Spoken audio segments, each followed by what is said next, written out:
you've somehow wandered into the sub-basement of the internet and managed to be a Vegematic viewer. Thank you for being a Vegematic.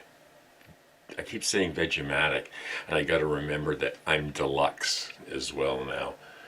I don't know, that's awkward, but just call me Veg. Tried changing it to Veg, but then I disappeared in the YouTube search, so I was off into tubular wilderness once more. I watched this documentary a few nights ago, and it was bizarre.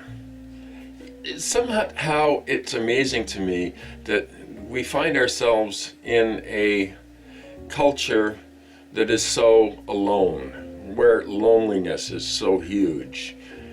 There are 8 billion people in the world. Surely no one should lack companionship.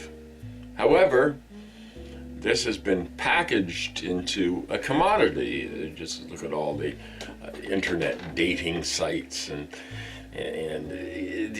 you're encouraged, of course, to sell yourself as this commodity. Anyway, I was watching this documentary about loneliness, and they went into a place that manufactures love dolls for lonely guys. Now this place was ultra creepy. They had like limbs hanging on hooks, and I swear I don't know how anybody could work in such an environment and come home and sleep at night without nightmares. But interestingly enough, they produced these realistic things that they're supposed to look like women, I guess. And I think they make men, but the demand for the men's are much lower than for the women dolls or whatever these things are. And they even went into an older couple's home where the woman was unable to have relations with her husband anymore, and due to illness, I guess, and he had somehow taken on this doll as a surrogate, and he would dress her up in different outfits and brush her hair and do all and talk to her and whisper sweet nothings in her ear. It was totally creepy, and it's just so amazing to me that there can be huge industries built on loneliness when there are 8 billion people in the world. Surely there's somebody we can all talk to. Surely there's somebody we can all touch, and it doesn't like snap back like it's vinyl, and you know, and then there's the whole thing about cleaning the thing. But I'm digressing here. I'm just talking about loneliness and why people, I think it's a choice. We all lock ourselves into these little cubicles, and especially in urban areas, and we have several chains on the doors so that there's nothing that can interrupt our Dancing with the Stars show. And we live in an alternate universe where other people don't exist. And you must have to wonder if the powers that be prefer it that way, simply because if we're all not talking to each other, or we're all not we correspond electronically, which can be surveilled and sold, and so on it goes, right? But they want us to be lonely. They want us to be isolated, because they know that together humans, decent humans, can have power. And I still believe there are more, I mean, call me Pollyanna-ish. Well, that's not nice, but there are still more good people than bad people on this planet. And as long as there are more good people than bad people, we all owe it to each other to just communicate more, talk with each other, say hello, smile when you're out and about. These things have become rare in our society, and it's horrible.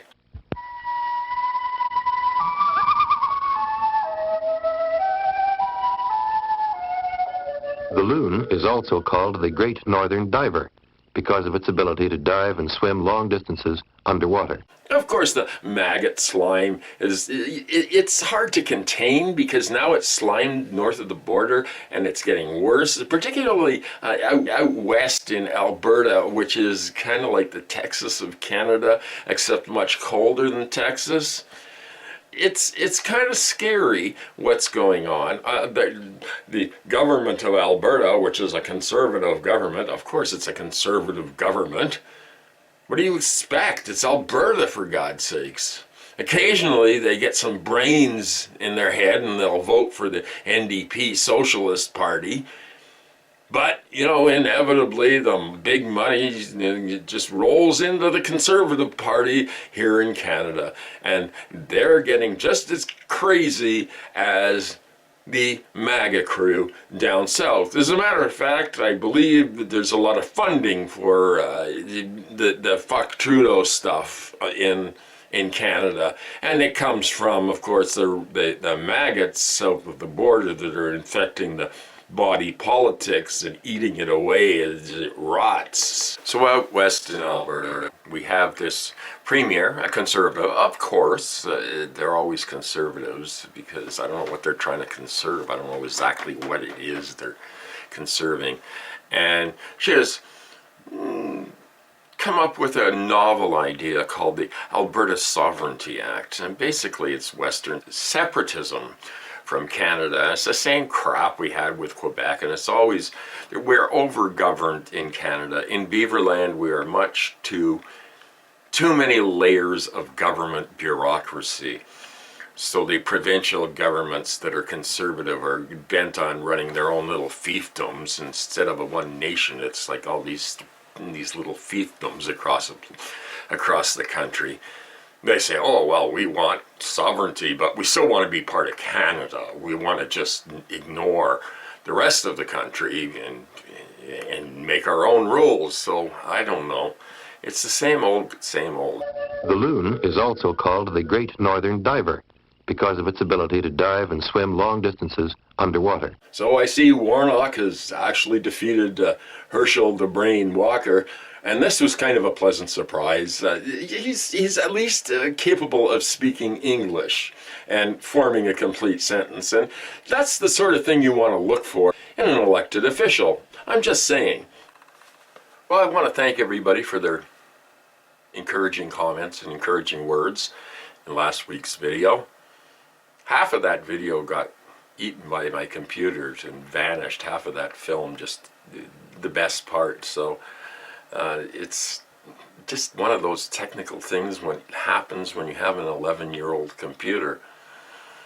But I still endeavor to bring you the finest tubular entertainment that I can produce in my basement. I do appreciate I'm picking up a few subscribers. It's inching up. It's inching up. I don't really care, and that's what's funny about it. I'll go like months and months and months without getting a new subscriber, and then all of a sudden, hey, I'm somebody. I'm getting recommended on the tube. You know, you can get 30 really nice comments, and then you get one, and somebody just has to insult you and just has to say awful things, and I don't take them down. I answer and say, well, you know, this your thing. I don't have time to deal with that kind of nonsense or let it affect me just because I'm a little insecure. And they take advantage of me and they try to break me. They try and tear me apart, but they won't win because there's a shining light above, and as long as I see that shining light, I will squint my eyes and try and ignore it.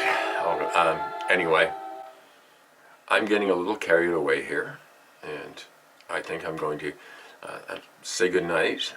But these run in the on Saturday afternoon generally, and I get all the views at once. They all come all at once, and then maybe a couple of stragglers. Not that I even know how many views these things get. One day I will check again. I don't really want to get into all of that after all these years of struggle and strife and toil for no reward. No, it doesn't matter to me. Yeah, I'm cool. Special shout outs this week. Of course, Brian Weinstein, divided we stand and then we fall, and then we trip and fall forward and then we fall backwards, and divided we stand. And that's on Saturday nights, and so we just have a friendly hangout. And Sandy, of course, over at Environmental Coffee House. I'm tempted to say Humpty Dumpty Tribe, but well, you know, Sam and I are kind of, Hambone and I are kind of on argumentative terms sometimes. And I mean, don't get us wrong, we love each other and everything, and it's all cool, but sometimes a clash of philosophies happens, and you deal with it. You deal with it the best you can, and you don't let it get to you. You really don't. Well, that's it for another week, and God knows, every week I'm pleased to be able to be back with you, and it's another week where we're not all dead yet, but we will be soon. Be well, everybody, and I love you all desperately, a little bit anyway. Good night.